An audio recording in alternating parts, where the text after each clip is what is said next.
Hi everyone! Today we are going to read a story and the title is Abiyoyo. This is a story about a little boy and his father. His father is a magician and he plays tricks on people, and the townspeople where they live do not like him. So one day they ask the boy and his father to leave town. They tell them just get and leave. But a ferocious giant comes to the town.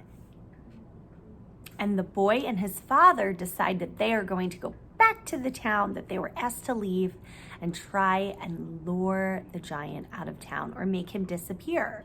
So the magician father is going to use his wand to try and make Abiyoyo disappear, and the boy is going to use his ukulele and see if that can make Abiyoyo disappear forever.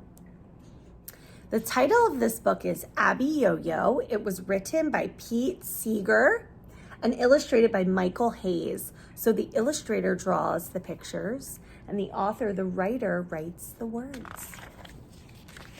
Abiyoyo. So there's the little boy and his ukulele. A ukulele is like a small guitar. It's an instrument.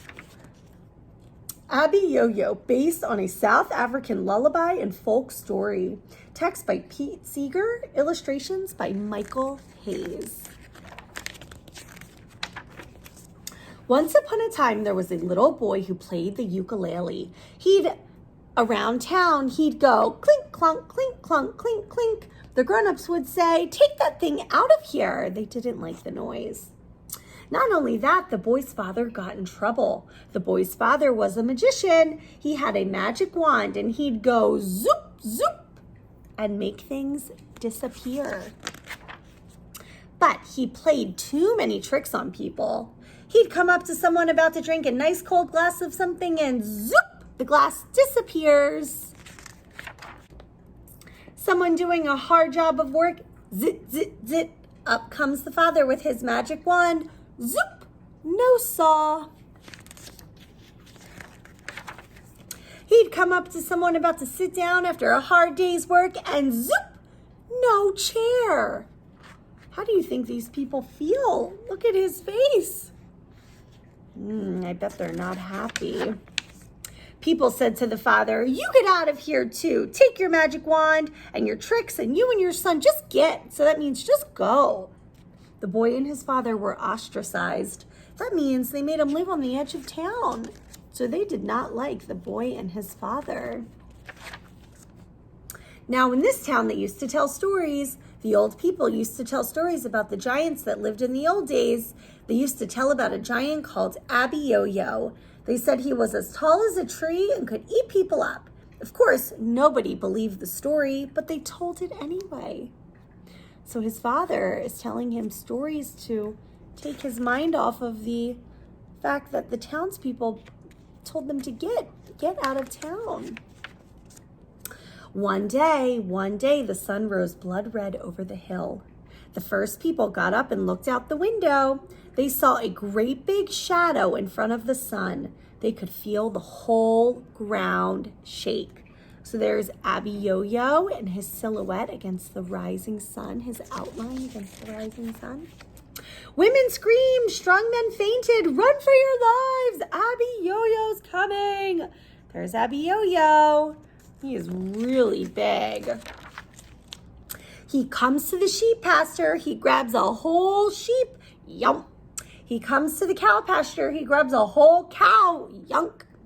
Men yelled, grab your most precious possessions and run, run. Just then the boy and his father woke up.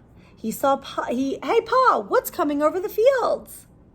Why son, that's Abiyoyo. Oh, if only I could get him to lie down, I could make him disappear. I wonder how they will get him to lie down. What do you think? The boy says, come with me, Pa. He grabbed his father by one hand. The father gets the magic wand and the boy gets his ukulele. They run across the field. People yell, don't go near him, he'll eat you alive. There was Abiyoyo. He had long fingernails because he never cut them. He had slobbery teeth because he didn't brush them. Stinking feet because he didn't wash them. Matted hair because he didn't comb it. He raised up with his claws. Just then the boy whips out his ukulele. Abiyoyo, Abiyoyo, Abiyoyo. Well, you know, the giant had never heard a song about himself before.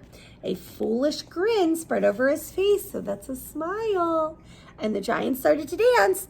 Abiyoyo, Abiyoyo, Abiyoyo. Abiyoyo. The boy went faster. Abiyoyo, Abiyoyo, Abiyoyo, Abiyoyo. Abiyoyo, Abiyoyo. Abiyoyo! The giant got out of breath. He staggered. He fell flat on the ground. Up steps the father. Zoop!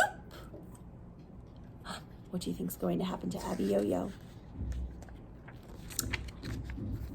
Zoop! People looked out their windows. He's gone. Abiyoyo disappeared. He is gone. I wonder where he went.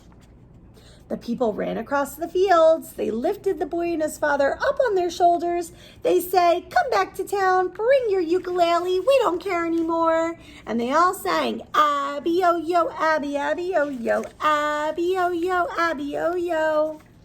Abiyoyo, Abiyoyo, Abiyoyo, Abiyoyo. So now that we're all done reading Abiyoyo, I have some questions for you that I want you to think about. So I think the boy and his father are different than the townspeople. How do you think they're different? Do you think they're different too? How are they different? My next question is, at the end of the story, the boy is leading his father somewhere. Do you remember where they're going? Where is he taking him?